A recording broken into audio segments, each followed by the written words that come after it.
Itinalaga na ni Pangulong Noynoy Aquino si Attorney Florin Hilbay bilang bagong Solicitor General ng Office of the Solicitor General sa ilalim ng Department of Justice. Ayon kay Deputy Presidential Spokesman Valte, June 16 nang lagdaan ng Pangulo ang appointment ni Hilbay. Pinalitan ni Hilbay si Francis Hardaleza na naitalaga bilang Associate Justice ng Supreme Court.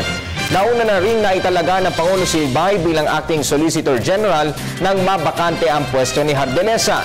Naging professor si Hilbay sa University of the Philippines at tumatayong Senior State Solicitor nang idepensa ang reproductive health laws sa Supreme Court noong 2013.